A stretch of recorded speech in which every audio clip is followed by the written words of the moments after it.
노화를 늦출 수 있다면 얼마나 좋을까요? 가능하기는 할까요? 정답은 가능하다입니다. 노화를 늦추기만 하는 것이 중요한 것이 아니라 건강한 몸으로 노화를 늦추는 것이 중요하겠죠. 그래서 아침부터 잠들 때까지 하루 생활 속에 어떻게 하는 것이 좋은지, 노화를 늦추는 식단, 운동 스케줄, 쉬운 명상법, 가족과 함께하는 활동 예시를 아주 쉽게 말씀드릴게요. 편히 들으시다가 필요하다 싶은 부분은 잠깐 정지해서 메모해 두셔도 좋습니다. 노화를 늦추는 하루는 전날 밤 10시 반 조용히 방의 등을 끄는 순간부터 시작이 됩니다. 침실에 불빛이 꺼지면 뇌 속 솔방울샘이 멜라토닌을 내뿜어서 이제 청소 시작하고 신호를 주게 되죠. 휴대폰 화면을 마지막으로 확인하고 싶으실 땐 푸른빛을 거의 없애주는 야간 모드를 켜고 화면 밝기를 최소로 낮춰주세요. 휴대폰 대신에 FM 라디오나 잔잔한 클래식 음악을 약 20분 정도 틀어놓으면 알파파가 활발해져서 잠이 한결 빨리 찾아옵니다. 침대에 누워서 4초 코로 들숨, 2초간의 멈춤, 6초 입으로 날숨을 5번 정도 반복하면 맥박이 5에서 8박 정도 낮아지고 혈압도 5mmH 정도 뚝 떨어지게 됩니다. 이렇게 자리를 마련해 두면 10시 50분쯤 꿈길로 슬며시 들어가서 멜라토닌의 황금 시간대인 밤 11시부터 새벽 2시 사이에 깊은 숙면을 누릴 수가 있습니다. 새벽 6시가 되면 스마트폰 알람 대신 약 10년 된 손목시계에서 들려오는 아날로그 초침 소리에 맞춰서 일어나면 눈이 달갑게 떠지게 되겠죠. 기상 직후에는 커튼을 활짝 열어주세요. 창으로 쏟아지는 아침 햇빛이 세로토닌 스위치를 켜줘서 기분이 맑아지고 밤에 쏟아냈던 멜라토닌은 스무스하게 줄어듭니다. 세면대에서 미지근한 물로 손목, 목덜미, 귓불을 적시면 교감신경이 부드럽게 활성화되면서 몸이 풀리면서도 과도한 긴장은 생기지 않습니다. 이어서 빈속에 브릿지 운동을 시작하는데요. 매트나 얇은 담요 위에 누워서 무릎을 세우고 숨을 들이킬 때 엉덩이를 천천히 들어 올려 5초 동안 속으로 숫자를 세고 내쉬면서 다시 내려옵니다. 10회 정도만 반복해도 허리, 엉덩이, 골반 쪽 근육이 단단히 깨어나서 아침 요통이 줄어들게 되겠죠. 여기에 까치발 30초 버티기를 2세트 정도 더하면 종아리 근육 펌프가 심장을 도와주면서 밤새 고여있던 다리 부종까지 싹 빠질 수가 있습니다. 운동 후에는 따뜻한 보리차 한 컵으로 위를 깨우는데요. 보리에는 베타글루칸이 풍부해서 장 점막에 보호막을 씌워주어 아침 공복에 쓰린 속을 달래줄 수가 있습니다. 아침 식사를 한번 준비해 볼까요? 저속 노화 밥상 아침 버전은 아주 간단합니다. 압력밥솥에 전날 저녁에 불려두었던 콩, 귀리, 현미, 백미를 4대 2대 2대 2 정도의 비율로 넣어서 밥을 지어주시고 밥 한 주걱에 달걀 후라이 하나, 올리브유 한 티스푼으로 살짝 볶은 시금치 한 주먹, 김 한 장이면 끝이 납니다. 밥 숟가락에 반은 잡곡밥, 반은 시금치, 달걀을 올려서 한 입에 먹으면 복합 탄수화물, 식물성 단백질, 동물성 단백질, 비타민, 미네랄, 좋은 지방이 한꺼번에 몸에 들어오면서 오전 내내 포만감이 오래 갑니다. 달걀 노른자에 들어있는 콜린은 뇌 신경전달물질 아세틸콜린의 재료가 돼서 기억력 유지에 큰 보탬이 됩니다. 김밥김은 미네랄과 요오드가 풍부해서 갑상선 호르몬 합성에 꼭 필요하니 꼭 한 장 이상 곁들이시는 것이 좋고요. 식사 후에 바로 양치질을 하면서 한쪽 다리를 30초씩 들어 올려서 균형 감각을 단련해보세요. 다리 들기 중엔 검은 콩, 귀리, 현미야 고맙다 하고 소리내서 한번 말해보십시오. 의식적인 감사의 습관이 도파민을 적당히 분비시켜서 두뇌 보상 회로를 건강하게 조율해줍니다. 아침 8시부터 10시 사이는 몸과 머리가 가장 또렷한 시간인데요. 20분 정도만 투자해서 새로운 것을 배우게 되면 하루 종일 뇌가 활발해집니다. 예를 들어 휴대폰 사진 앱에서 지난달 사진 중 웃는 얼굴만 골라 앨범 만들기 같은 쉬운 디지털 과제를 손주에게 배워보십시오. 낯선 동작과 시각 자극이 전두엽 회로를 자극해서 인지 예비능이 차곡차곡 쌓이게 됩니다. 뇌 연구 결과에 따르면 익숙함은 뇌를 최소한의 전력으로 살살 돌리게 되지만 새로운 스위치를 켜주면 전두엽, 측두엽, 해마가 동시에 활성화되면서 새로운 연결망이 만들어지게 됩니다. 이 덕분에 치매의 발병 시점이 평균 5에서 6년 정도 늦춰진다는 보고도 있습니다. 오전 10시가 되면 가벼운 간식 시간인데요. 오래 앉아 있으면 엉덩이 근육이 꺼지니까 일어나서 두 손을 꼭 모아 천장으로 쭉 뻗으며 기지개를 한번 키시고 씹는 맛을 살려줄 견과류 3알과 따뜻한 레몬물 한 컵을 드셔보세요. 레몬 껍질에 들어있는 헤스페리딘이 모세혈관 벽을 튼튼하게 만들어서 서서히 일어날 때 어지러운 기립성 급성 저혈압을 예방해 줄 수가 있습니다. 정오 12시 30분 점심은 문어콤레 법칙을 기억해 주시면 좋은데요. 무는 무나물, 살짝 데친 무청, 너는 너비아니 대신 닭가슴살 스테이크 80g, 콤은 콩자반 혹은 두부조림 4숟가락, 레는 렌틸콩 넣은 잡곡밥 반 공기. 여기에 깍두기나 열무김치를 곁들이면 섬유질과 유산균이 장내 미생물 균형을 맞춰줄 수가 있습니다. 오후만 되면 당이 뚝 떨어져서 졸린데 어떡하나요? 이런 질문을 많이 받는데요. 원인은 단순합니다. 점심에 혈당이 올라갔다가 빨리 떨어지게 되면 콜티솔 SOS가 발동해서 졸음과 단당의 욕구가 밀려오게 됩니다. 방금 소개한 잡곡, 채소, 닭가슴살 조합은 혈당을 약 3시간에 걸쳐서 완만하게 올렸다가 내려주기 때문에 식곤증 대신 얕은 각성 상태가 이어질 수 있습니다. 오후 2시 정도가 돼서 눈꺼풀이 천근만근일 때는 15분 정도 파워냅을 권합니다. 의자에 앉아서 등을 기대고 손바닥이 천장을 향하도록 허벅지 위에 살포시 올린 다음 눈을 감습니다. 들숨 4번 정도마다 어깨를 살짝 뒤로 젖히고 내쉬면서 풀어주면 교감과 부교감 신경이 균형을 잡아서 머리가 개운해집니다. 단 20분 이상을 넘기게 되면 깊은 수면 단계로 들어갈 수가 있으니까 오히려 몽롱해질 수 있어서 알람을 맞춰보시는 것이 좋습니다. 오후 4시에는 두 번째 운동 시간이 찾아오는데요. 아침에 근력과 균형을 다졌다면 오후엔 유산소를 넣어주시면 좋습니다. 집 앞에 공원 벤치부터 큰 나무까지 50m 구간을 2분 빠른 걷기, 1분 느린 걷기로 9세트 정도 한번 반복해보세요. 총 27분 정도면 시속 6km 달리기와 맞먹는 칼로리 소모가 이루어지고 관절의 충격은 훨씬 적습니다. 무릎이 불편하신 분은 실내 자전거 페달을 15분 정도 돌리고 암사이클, 손으로 돌리는 페달을 5분 정도 더해서 상체 순환까지 챙겨보시면 좋습니다. 운동 후에는 미리 냉장고에 넣어두었던 두유 100ml, 저지방 우유 100ml, 들깨가루 1큰술을 쉐이크로 흔들어서 한번 드셔보세요. 식물성 오메가3인 ALA와 우유 단백질이 회복을 도와 근육의 손실을 막아주고 보충해줍니다. 저녁 6시가 되면 하루 중에 콜티솔이 가장 낮아지는 시간이라 마음도 살살 풀리는데요. 저녁 식탁은 3색 접시를 지켜주시면 좋습니다. 초록색은 데친 브로콜리, 아스파라거스, 미역 줄기 중에 2가지, 빨강과 주황색은 방울토마토, 파프리카, 당근채 중에 2가지, 하얀색이나 갈색은 참치캔 기름을 따라내고 양파와 표고를 넣어 만든 참치볶음. 곁들일 밥은 아침 점심보다 한 숟가락 정도 줄이고 대신 된장국을 한 공기 정도 넉넉히 먹습니다. 된장국은 이소플라본과 칼륨이 풍부해서 고혈압, 갱년기 증상에 도움을 주고 포만감도 채워줍니다. 된장에 나트륨이 많다는 걱정이 있지만 씹히는 채소와 함께 먹으면 칼륨이 나트륨 일부를 배설시키기 때문에 크게 염려하지 않으셔도 됩니다. 단 국간은 싱겁게 맞추시는 것이 더 좋고요. 저녁 8시는 하루의 스트레스를 비워주는 디톡스 타임이 됩니다. TV를 보실 거라면 예능 한 편 정도로 시간을 정해두시고 뉴스처럼 자극적인 내용 같은 것들은 잠자기 한두 시간 전에는 끊는 편이 좋습니다. 여유가 되신다면 거실 바닥에서 고양이 자세, 낙타 자세, 아기 자세로 이어지는 요가 3동작을 차례로 해보세요.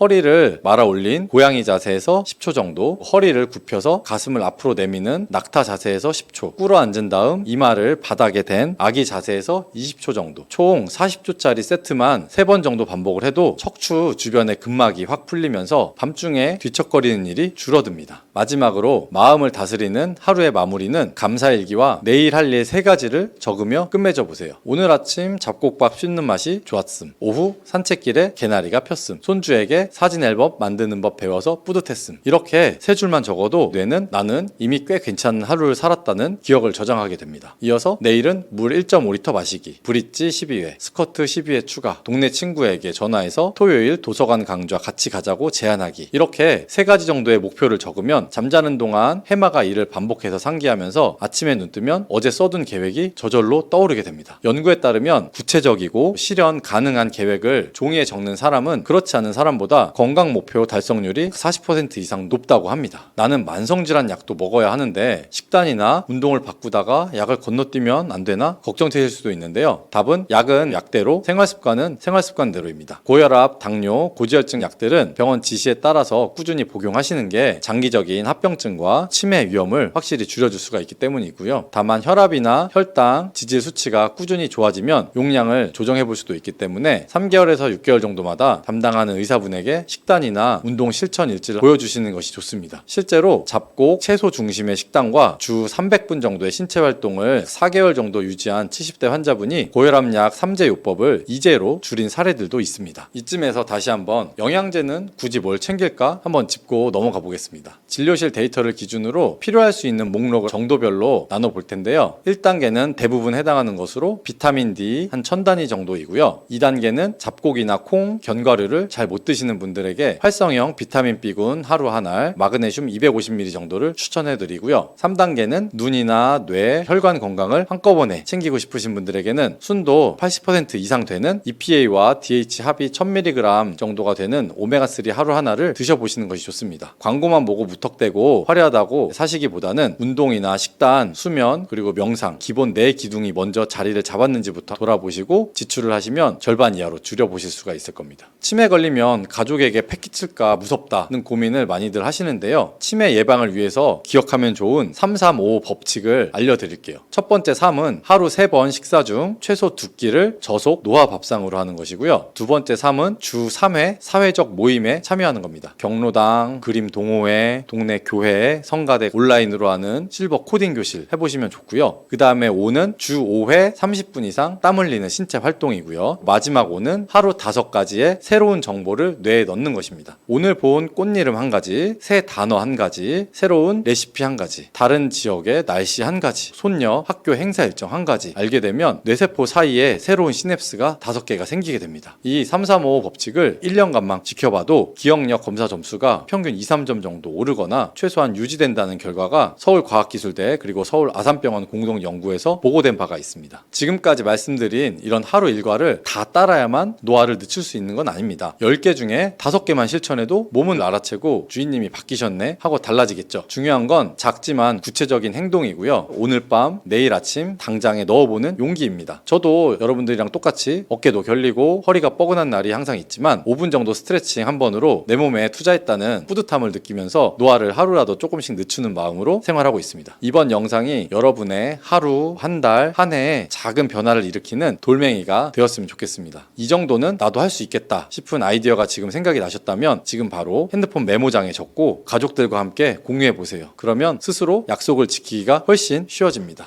수용성 식이섬유인 팩틴은 위에서 대장까지 가는 동안 많은 수분을 흡수해서 변을 무르게 만들어주고 장내에 머물러 있는 노폐물과 다양한 유해 물질들을 흡착시켜서 변과 함께 몸 밖으로 배출을 시켜주며 장내 환경을 깨끗하게 해주어서 건강한 상태를 유지하도록 도와줍니다. 그리고 레몬 과육에는 없고 오직 있는 성분이 있는데 디리모넨이라고 하는 천연 오일 성분입니다. 디리모넨은 레몬의 상큼한 향을 내는 성분이기도 하며 장을 자극해서 연동 운동이 활발하게 되도록 도와주어서 변비를 예방해 줄 수 있습니다.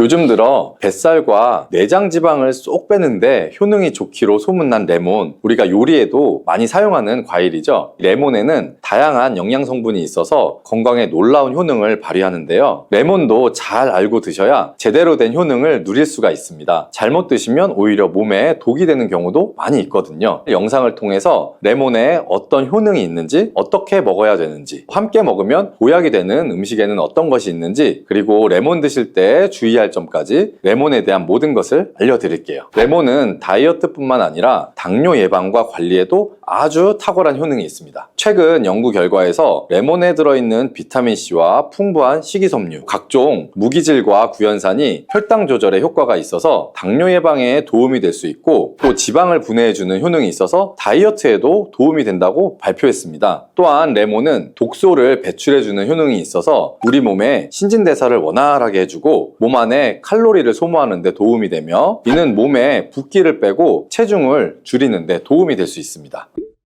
그럼 레몬의 효능에 대해서 조금 더 자세히 알려드릴게요. 12주 동안 진행된 연구에서 고지방 식단에다가 레몬 껍질에 함유된 페놀을 함께 섭취한 설치류는 고지방 식단만 섭취한 설치류보다 체중이 감소했다는 것을 발표했습니다. 또한 체질량 지수가 높은 한국 여성을 대상으로 한 실험에서 레몬 다이어트를 시행한 결과 그렇지 않은 사람들에 비해 체중과 허리 둘레가 줄어들었을 뿐만 아니라 인슐린 저항성까지 좋아진 결과를 볼 수가 있었고요. 레몬 껍질은 이런 독소를 배출하는 효능뿐만 아니라 변비를 해결하는 데에도 탁월한 효과가 있습니다. 레몬 껍질에는 비타민C 뿐만 아니라 혈관 건강에 좋은 헤스페리딘, 그리고 골다공증 예방과 뼈 건강에 아주 중요한 칼슘, 그리고 팩틴이라는 성분이 아주 풍부하게 들어 있습니다. 바로 이 팩틴이 변비를 예방하는 데 탁월한 효능을 발휘합니다. 수용성 식이섬유인 팩틴은 위에서 대장까지 가는 동안 많은 수분을 흡수해서 변을 무르게 만들어주고 장내에 머물러 있는 노폐물과 다양한 유해 물질들을 흡착시켜서 변과 함께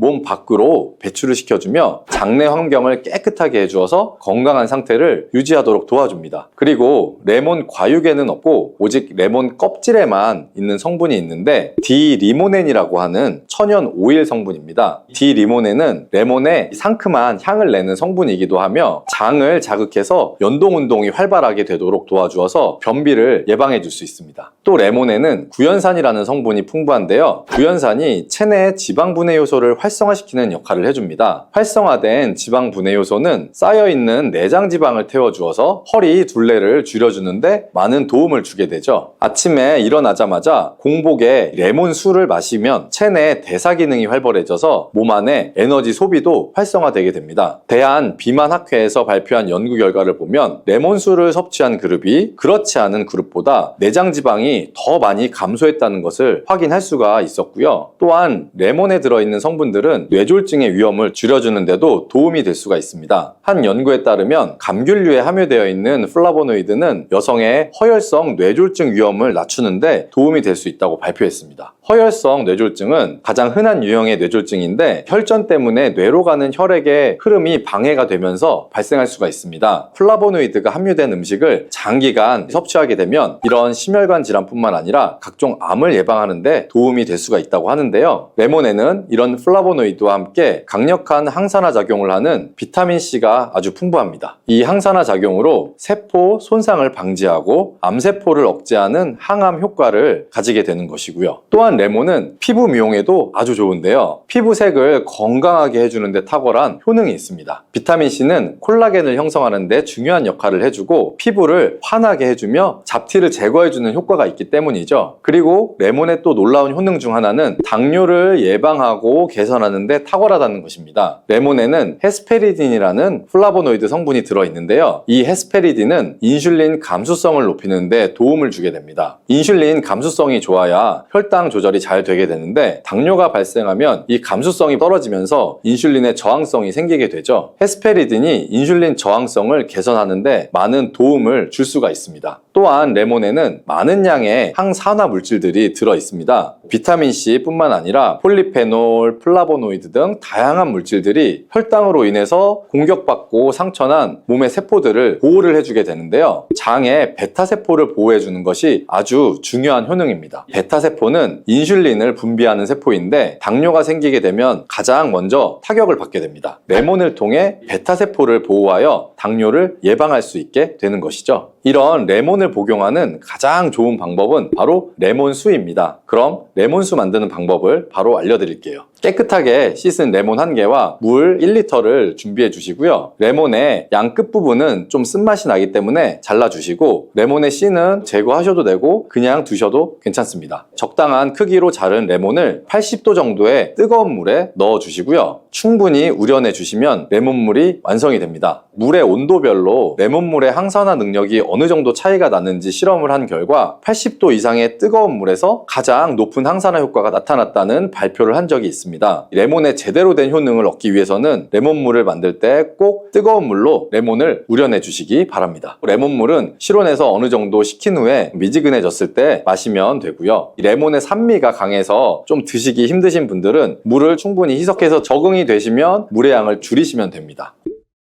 이런 레몬수를 만들어 드실 때 주의할 점이 있는데요. 첫 번째는 반드시 충분한 양의 레몬을 넣어야 한다는 것입니다. 레몬수를 만들 때 레몬 자른 거 몇 조각만 넣어서 드시는 경우들도 있는데 이 정도는 충분하지가 않고요. 물 1리터에 레몬 1개 정도 우려서 드셔야 레몬의 효과를 충분히 볼 수가 있습니다. 두 번째는 설탕을 넣으면 안 된다는 것입니다. 레몬의 신맛이 강해서 먹기가 힘들다고 설탕을 좀 넣어서 드시는 분들도 간혹 있는데 그렇게 하시면 오히려 우리 몸에 독이 될 수가 있습니다. 레몬수의 맛을 위해 설탕을 넣다 보면 설탕을 좀 과하게 드실 수가 있기 때문에 최대한 넣지 않는 것이 가장 좋습니다. 그리고 세 번째는 레몬을 세척할 때 깨끗하게 하셔야 하는데요. 우리가 보통 깨끗하게 세척한다고 식초나 베이킹소다를 이용해서 많이 세척을 하시잖아요. 이것과 관련해서 하버드 대학에서 연구한 결과가 있는데요. 레몬은 레몬을 물에 약 2분 정도 담가 두었다가 흐르는 물에다가 잘 씻어주면 농약은 100% 제거가 된다고 합니다. 그런데 일반적인 상식과 달리 베이킹소다나 식초를 사용하게 되면 농약이 일부 남아있다는 것을 발표한 적이 있습니다. 레몬을 세척할 때는 그냥 아무것도 넣지 마시고 깨끗한 물로 세척해 주시기 바랍니다.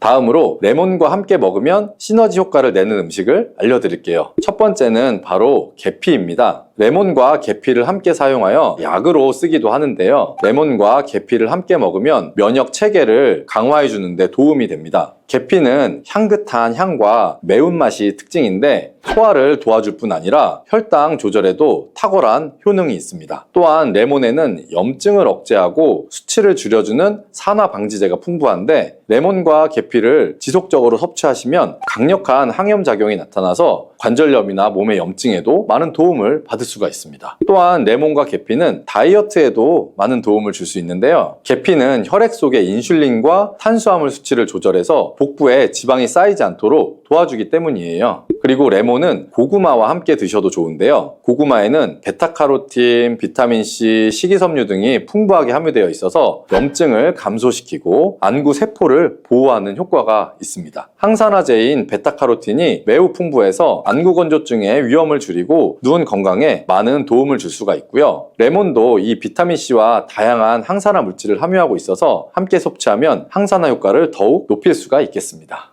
자녀분들이나 손주들이 블루베리 몸에 좋다고 해서 한 번쯤은 드셔보셨죠? 그런데 막상 사오면 어떻게 씻어야 하나? 냉동은 괜찮을까? 하루에 얼마나 먹어야지? 혈압약이랑 같이 먹어도 되나? 이런 궁금한 것이 한두 가지가 아니실 텐데요. 블루베리는 눈, 뇌, 피부, 그리고 혈관을 한꺼번에 돌봐주는 귀한 과일이지만 손질이나 보관, 궁합을 잘못 맞추면 이 영양은 줄고 배탈이나 속쓰림 같은 탈이 늘어날 수가 있습니다. 그래서 오늘은 블루베리를 그냥 한 줌 먹는 간식이 아니라 몸속의 곳곳을 기름칠해주는 천연의 건강제로 만들어 드시는 법을 머리부터 발끝까지 차근차근 알려드리겠습니다. 먼저 블루베리가 왜 그렇게 좋다고 하나 이유부터 짚고 가겠습니다. 블루베리 한 컵 약 100g 속에는 푸른 껍질에 숨어있는 안토시아닌이 평균 400에서 500mg 정도 들어있습니다. 포도의 약 5배이고 딸기의 20배 그리고 사과의 약 30배에 가까운 엄청난 양입니다. 이 안토시아닌은 활성산소를 쓸어내서 혈관 벽에 녹과 같은 산화를 막아주는데 연구마다 조금씩 차이는 좀 있지만 매일 50g 정도만 꾸준히 드셔도 LDL 콜레스테롤이 10% 정도 안팎으로 내려가고 혈관의 내피 기능, 혈관이 수축 이완하면서 혈압을 조절하는 능력이 515% 정도 엄청나게 좋아졌다는 결과가 있습니다. 또 미국 터프츠대 노화연구소가 70대 어르신 1600명을 약 10년 정도 따라가서 본 자료에 따르면 일주일에 3번 이상 블루베리를 섭취한 그룹은 그렇지 않은 그룹보다 치매 발병 위험이 26% 정도가 낮았습니다. 그리고 눈 건강도 빼놓을 수가 없는데요. 이 안토시아닌은 망막에 쌓여서 빛을 전기 신호로 바꾸는 로놉신이라는 물질이 회복 또 재활용되는 데 속도를 높여줘서 컴퓨터나 TV, 스마트폰을 오래 보면서 생긴 눈의 피로감, 야간 운전대에 번지는 눈부심, 나이가 들면서 생기는 황반변성 같은 진행을 늦춰줍니다. 게다가 블루베리 한 컵이면 하루 필요량의 약 24% 수준인 비타민C 그리고 36%의 망간 그리고 약 14% 수준의 식이섬유가 들어있어서 장 건강과 면역력까지 챙길 수가 있어서 항산화 폭탄이라는 말이 과장이 절대 아닙니다. 하지만 이 모든 효능은 올바른 손질과 보관 그리고 내 몸 상태에 맞는 섭취량이 뒷받침이 되어야 온전히 빛을 발할 수가 있습니다. 그냥 씻지 않고 털어 넣으면 안 될까요? 하고 물으신다면 결코 아닙니다. 특히 수입 냉동 블루베리에서는 A형 간염이나 노로바이러스가 검출된 사례가 여러 차례 있었습니다. 바이러스는 물에 살짝 헹궈서는 잘 떨어지지가 않고 영하 20도에서도 살아남을 수가 있기 때문에 무조건 세척 후에 섭취가 원칙입니다. 생과일이던 냉동이던 가장 손쉬운 방법은 미지근한 물 500ml 정도에 식초 2큰술을 섞어서 약 5분 정도 담갔다가 체에 받쳐서 흐르는 물로 20에서 30초간 살살 헹궈주는 겁니다. 식초 속에 있는 초산이 껍질 표면에 있는 미세먼지, 농약, 세균을 분리해주지만 오래 담그면 수용성의 안토시아닌이 물로 빠져나갈 수가 있어서 약 5분이 넘지 않도록 해주시는 것이 좋고요. 식초 냄새가 남지 않을까 걱정이 될 수도 있는데요. 흐르는 물로 헹구면 금세 날아가고 식초 자체가 살균 효과를 내는 덕분에 따로 세제를 쓰실 필요가 없습니다. 냉동 블루베리는 해동 방식이 중요한데요. 급한 마음에 전자레인지에 돌리면 열이 먼저 가해진 바깥쪽에 있는 안토시아닌, 비타민C가 파괴가 될 수 있고 과즙이 흘러나오며 텁텁해집니다. 가장 좋은 방법은 먹을 만큼만 소분해서 냉장실에 1시간 정도 옮겨두는 것입니다. 그러면 과육이 천천히 풀리면서 영양도 지키고 맛도 살아나고요. 급할 때는 씻어놓은 뒤에 미지근한 물 30도씨 정도에 약 3분만 담갔다가 꺼내도 괜찮습니다. 다만 한번 녹인 블루베리는 다시 얼리지는 마세요. 얼음 속에서 수분이 팽창, 수축을 반복하면 세포벽이 터지면서 세균이 증식하기에도 좋고 과즙이 흘러나와서 맛도 시들해집니다. 남은 것은 당일에 바로 요리에 쓰거나 버리는 편이 속편하고요. 이제 생과와 냉동, 영양소 차이가 있나요 하는 물음을 한번 확인해 볼 텐데요. 수확 즉시 급속 냉동한 열매는 비타민C, 안토시아닌이 약 90% 이상 그대로 보존이 되고 가격도 저렴해서 1년 내내 즐길 수 있는 장점이 있습니다. 그러나 영하 18도씨 이하가 유지되지가 않거나 해동, 재냉동을 반복하게 되면 산패가 빨라지고 껍질이 흐물흐물해집니다. 반면에 제철 약 6월에서 8월에 나오는 생과는 향이 풍부하고 조직감이 아주 탱탱해서 정말 과일답다는 만족감이 큽니다. 단 수확 뒤에 실온에서 하루, 냉장에서도 3-4일 정도 지나면 비타민C가 20%가량 줄어드니 구입 직후에 두세 끼로 나눠서 빨리 드시는 것이 핵심이 됩니다. 요약하면 철이 맞을 때는 생과로 향과 식감을 즐기는 것이 좋고 철이 아니면 냉동으로 영양을 지킨다가 최선의 선택이 되겠습니다. 다음으로 하루에 얼마나 먹어야 할까요? 라는 질문인데요. 세계 여러 연구 결과를 종합하면 안토시아닌이 뚜렷한 효과를 내려면 체중 1kg당 약 1.5mg 이상 섭취가 필요한데요. 60kg 성인 기준이라면 하루 약 90mg 정도가 되겠죠. 블루베리 50g이면 안토시아닌이 200mg 안팎 들어있어서 충분하게 됩니다. 즉 하루에 한 줌 정도면 충분하고요. 더 드시면 좋을 수도 있을 것 같지만 블루베리는 찬 성질이기 때문에 과다 섭취하면 속이 차가워지고 설사를 부를 수가 있고 비타민 K 함량도 높아서 혈액 희석제를 드시는 분들은 약효를 떨어뜨릴 수가 있습니다. 살리실산에 민감한 분은 입술이나 혀가 약간 붓거나 몸이 가려울 수가 있으니 처음 드실 때는 한 4-5알 정도로 반응을 한번 확인해 보시면 좋습니다. 블루베리와 우유를 함께 갈아 마시면 색도 예쁘고 맛도 좋을 텐데 왜 안 되나요? 가장 많이 하시는 질문 중에 하나인데요. 우유 단백질인 카제인, 칼슘 이온이 블루베리의 폴리페놀과 만나면 불용성의 침전물을 만들게 됩니다. 이 덩어리는 위산에서도 잘 풀리지가 않아서 소화 자체가 더디게 되고 항산화력도 약 70% 이상 줄어듭니다. 실제로 국제식품화학 학회 보고서에는 우유로 만든 블루베리 스무디의 산화 지표 개선 효과가 물로 만든 스무디 대비 약 30% 이하라는 결과가 있습니다. 더욱이 침전물이 식도로 역류를 하면 위나 식도염이 악화될 수가 있기 때문에 블루베리를 드신 뒤에는 우유나 치즈, 요거트처럼 칼슘, 카제인이 많은 음식은 2시간쯤 띄우시는 것이 좋습니다. 대신에 무가당 그릭 요거트나 두유는 괜찮냐고요? 그릭 요거트는 유청이 빠져서 카제인 농도가 낮고 유산균이 풍부해서 블루베리의 폴리페놀을 장까지 운반해주는 택시 역할을 합니다. 두유 역시 식물성의 단백질이라 침전이 거의 일어나지 않아 걱정이 적고요. 다만 당이나 향이 많이 첨가되지 않은 제품을 고르시는 것이 좋습니다. 블루베리를 가장 약처럼 먹는 레시피가 있을까요? 라고 하면 간단하면서도 과학적으로 검증된 한 가지를 소개해 드리겠습니다. 블루베리 20알, 기름기가 제거된 익힌 토마토 반개, 엑스트라 버진 올리브유 한 큰술이면 되는데요. 토마토를 80도씨에서 약 2분만 데치면 껍질이 벗겨지면서 라이코펜이 지용성 구조로 바뀌어 흡수가 잘 되고 올리브유 속에 올레오칸탈이 블루베리 안토시아닌과 함께 혈관 내 염증을 누그러뜨리는 시너지 효과를 냅니다. 믹서에 물 200ml 정도를 넣고 곱게 갈아서 아침 공복에 마시면 하루 항사나 기초 공사가 끝나는 셈이 됩니다. 맛은 토마토의 은은한 산미와 블루베리의 달콤함에 올리브유 특유의 고소함이 어울려서 의외로 부담이 없습니다. 혈당 고민이 있으신 분도 물 대신 무지방 우유나 두유를 넣지 않는 한 혈당이 급등하진 않기 때문에 안심하셔도 됩니다. 점심과 저녁 사이 출출한 시간엔 블루베리 견과 한 숟갈이 좋은데요. 냉동 블루베리 열알을 실온에 10분 정도 두어서 살짝 해동한 뒤에 호두, 아몬드, 브라질넛 등을 한 줌 섞어서 드셔보세요. 견과류의 불포화 지방이 안토시아닌의 흡수를 돕고 서로 부족한 비타민 E나 셀레늄, 폴리페놀을 채워주게 됩니다. 단 견과류는 칼로리가 높아서 하루에 약 25g, 소주 한 잔 정도 넘지 않는 것이 좋습니다. 그리고 저녁 식탁에는 별다른 조리 없이 생 블루베리 한 알에서 5알 정도를 김치 옆에 한번 올려보세요. 특히 생선구이나 고기 반찬이 있는 날에 곁들이시면 단백질 산화로 생길 수 있는 프리라디칼을 이 안토시아닌이 바로 잡아서 노화 속도를 늦추는데 도움이 됩니다. 블루베리를 더 오래 두고 드시고 싶다면 급속 예냉을 권하는데요. 세척 후에 물기를 제거한 블루베리를 종이컵에 25알 정도씩 담아서 랩으로 입구를 씌운 다음 냉동실의 가장 찬 곳에 약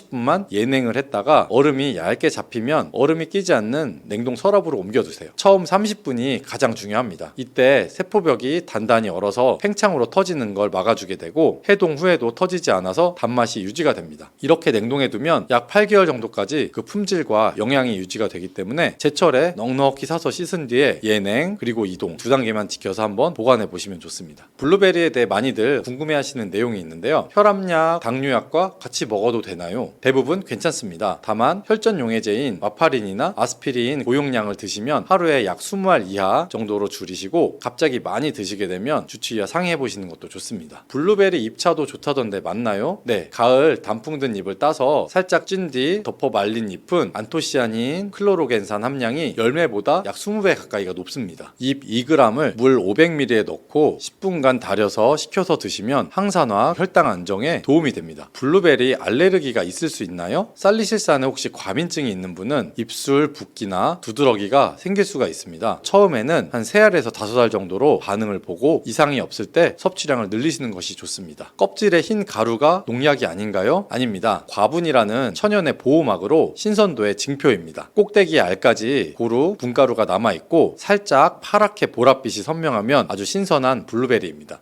저항성은 혈당을 낮추는 호르몬인 인슐린에 대한 신체의 반응이 감소함으로써 근육이나 지방세포가 포도당을 잘 섭취하지 못하게 되고 이를 해결하고자 더 많은 인슐린이 분비가 돼서 여러 문제를 유발하는 것을 의미해요. 바로 이 대사증후군을 완화시키는 데는 배가 큰 도움이 되는데 45세에서 65세 40명 정도를 대상으로 12주 동안 배를 섭취하게 한 후에 배를 섭취하지 않는 대조군과 비교를 한 실험이 있었어요. 이 실험에서 12주 동안 배를 섭취한 사람들은 수축기 혈압이 4에서 5 정도 낮아졌고 허리둘레 또한 줄어드는 게 확인이 되었죠. 배는 단맛이 좋지만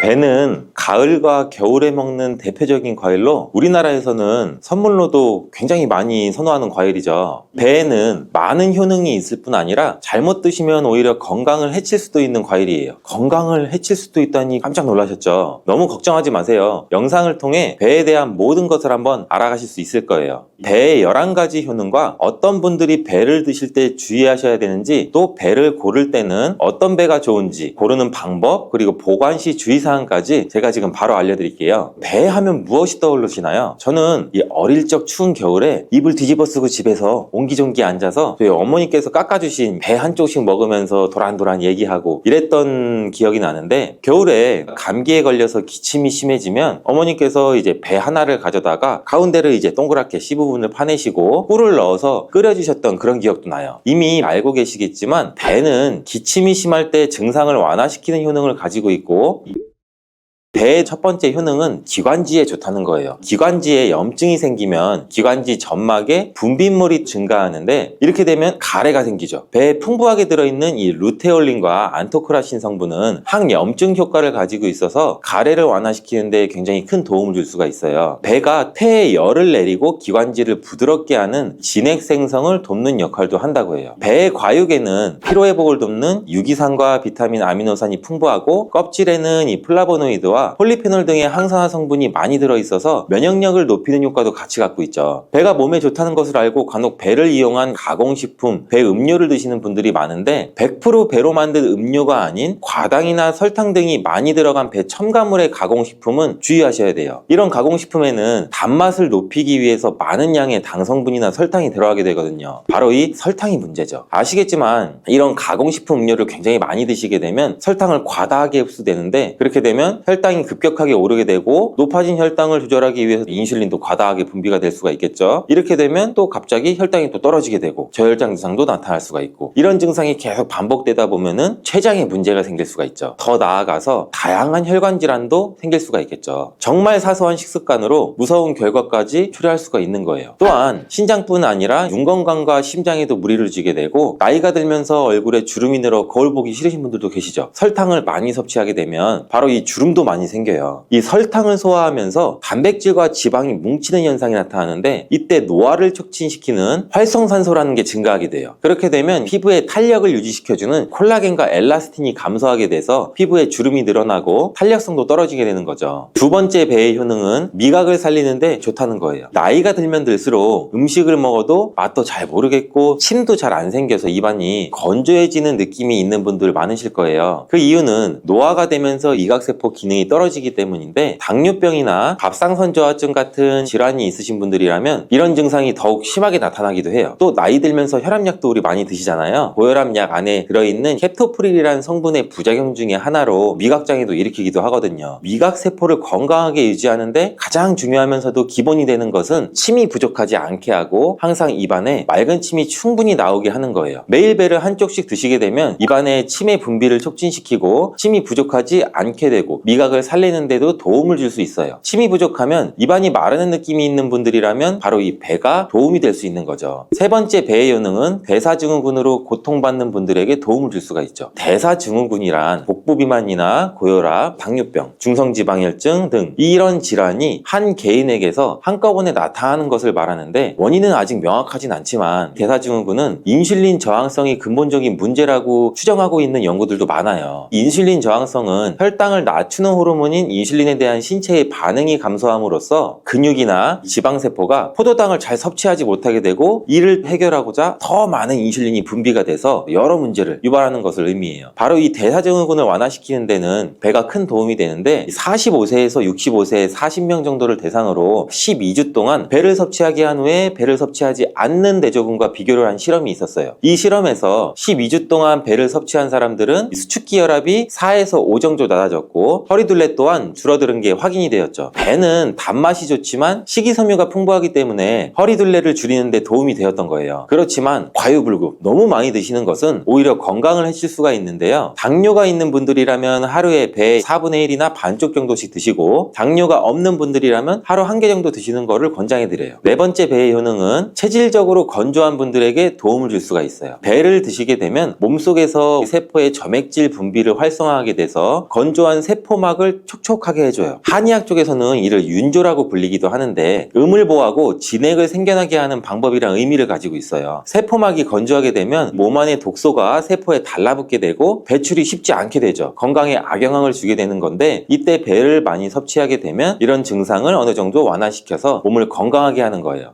47만 8천 명 정도를 대상으로 한 폐암 발병률과 식이 패턴의 연관성에 대한 연구에서도 증명이 되었는데 채소보다 과일을 자주 먹게 되는 사람에게서 폐암의 발병률이 낮았다고 해요. 그리고 특별히 과일 중에서 배를 섭취한 그룹에서 폐암 발병률이 낮게 나왔어요. 다섯 번째 배의 효능은 변비를 완화시키는 효능도 있어요. 어르신들 보면 변비 때문에 고통스러우신 분들이 많이 계신데요. 저희 아버지도 한동안 변비 때문에 많이 힘들어 하셨는데 변비가 있는 분들이 하루에 한쪽씩 배를 드시면 굉장히 큰 도움도 받을 수가 있어요. 배에 많이 함유되어 있는 식이섬유와 수분으로 인해서 장 운동을 활발하게 하고 변을 무르게 해주는 효과도 갖고 있어서 변비에 도움을 줄 수가 있죠. 여섯 번째 배의 효능은 당뇨로 인한 갈증을 느끼는 분들한테 도움을 줄 수가 있어요. 배는 소갈증으로 힘든 분들에게 약으로 처방될 만큼 좋은 과일인데 당뇨가 있는 분들이 과일 드시기에는 부담스럽잖아요. 배는 당을 천천히 올리는데 좋은 대표적인 과일이에요. 단단한 과일들은 당이 있어도 식이섬유가 풍부해서 혈당을 천천히 올라가게 하는데 도움을 줄 수 있고요. 배의 혈당 지수도 35 정도로 낮기 때문에 당뇨가 있는 분들도 안심하고 드실 수가 있어요. 주의하실 사항은 과일을 드실 때 식사하시기 전에 드시는 게 좋고 식사 후 바로 드시면 별로 좋지 않아요. 식사 전에 드셔야 되는 이유는 여러 가지가 있는데 배를 식사 전에 섭취하게 되면 탄수화물의 섭취를 줄일 수가 있죠. 그 이유는 공복감을 줄여줘서 식사량을 줄일 수 있게 하기 때문이고 콜레스테롤 수치도 줄이는 효과, 혈당과 혈압을 줄이는 데도 도움이 될 수가 있어요. 일곱 번째 배의 효능은 숙취를 완화시키는 데 도움을 준다는 거예요. 숙취해소 음료하면 생각나는 것이 뭐가 있으세요? 바로 콩나물 해장국 떠오르실 거예요. 실제로 콩나물이 숙취 해소에 도움이 되는데 왜냐하면 콩나물 안에는 아스파라긴산이라고 하는 성분이 풍부하게 함유가 되어 있어요. 아스파라긴산이 우리 간에서 알코올 분해를 촉진을 해줘 숙취 해소에 도움을 주는 것인데 배에도 이 아스파라긴산이 굉장히 많이 함유가 되어 있어 숙취 해소에 도움을 받을 수 있는 것이에요. 그래서 배로 만든 주스도 술 먹은 다음날 드시는 분들도 많고 해외에서도 우리 한국의 배 주스가 숙취 쪽으로 인기를 많이 끌고 있죠. 여덟 번째 배의 효능은 감기나 인후염과 같은 염증성 질환을 완화시키는 데 도움을 줄 수 있다는 거예요. 거예요. 배는 성질이 차갑고 열을 식히는 기능, 즉 청열작용을 한다고 하는데 배에 많이 함유되어 있는 항염증 성분인 카테킨과 알부틴이라는 성분으로 인해서 염증을 완화시키고 우리 몸에 열이 오르는 것을 막아줘서 해열작용을 하게 되는 거예요. 겨울철에 감기에 꼭 걸리거나 인후염으로 힘드신 분들이 매일매일 배를 조금씩 드시면 이런 염증성 질환을 미리 예방할 수도 있고 증상 등 완화시키는데 도움을 받을 수가 있어요. 9번째 배의 효능은 체중 감량에 도움을 준다는 거예요. 배가 단맛이 좋아서 살이 찌기 쉬운 과일로 오해하실 수는 있는데 배는 이미 말씀드렸듯이 혈당 지수가 35로 낮은 편에 속하고 수분 함량이 좋고 포만감을 높여줘서 배를 드시게 되면 과식을 오히려 막아줘 살이 찌는 게 아니라 오히려 체중 감량에도 도움을 줄 수가 있어요. 10번째 배의 효능은 피부가 거칠고 칙칙하신 분들한테 좋습니다. 배는 활성산소를 제거해주는 역할도 하고 신진대사를 도와서 피부 보습에도 도움을 줘요. 그리고 배에 함유되어 있는 이 알부틴이라는 성분은 피부 미백에도 도움을 줘서 칙칙한 피부색을 맑게 해주는 데도 효과가 있어요. 11번째 배의 효능은 정말 중요한데 죽어가는 간을 살리는 데에도 많은 도움을 준다는 거예요. 전남대학교의 연구 결과를 보면 배에는 팩틴, 알부틴, 아스파라긴산과 같은 성분이 많이 들어있는데 이 성분들이 간세포의 성장에 도움을 준다고 했어요. 그리고 간 기능을 활성화시키고 간 내부에 유해한 지방을 배출하는 데에도 도움을 준다고 발표했어요. 지방간이 있는 분들이 배를 드시면 좋다는 이야기죠. 간 기능을 회복하기 위해서는 배를 드실 때 껍질째 드시는 게 아주 중요한데 배는 또 그냥 생으로 드시는 것도 좋긴 하지만 가열해서 드시면 더욱 좋은 효과를 볼 수 있는데 바로 해독작용이 더 커지기 때문이에요. 배를 익힐 때 배를 껍질째 사용하시고 씨와 꼭지는 빼고 깍둑 썰기를 하셔서 냄비에 넣고 끓이시면 되는데 배가 말랑말랑해질 때까지 끓인 다음에 식혀서 드시면 돼요. 이렇게 드시게 되면 우리 백혈구에도 정말 좋은 효과를 볼 수 있는데 이뿐 아니라 노화 방지에도 좋아요. 한국 식품과학지의 자료를 살펴보면 배를 가열하게 되면 플라보노이드, 폴리페놀과 같은 항산화 성분들이 3,700배나 상승. 이런 효능 때문에 간 기능이 좋아지고 해독작용이 좋아져서 건강에 큰 도움이 된다는 거예요. 배가 이렇게 많은 효과들이 있지만 드실 때 주의하셔야 될 분들이 있어요.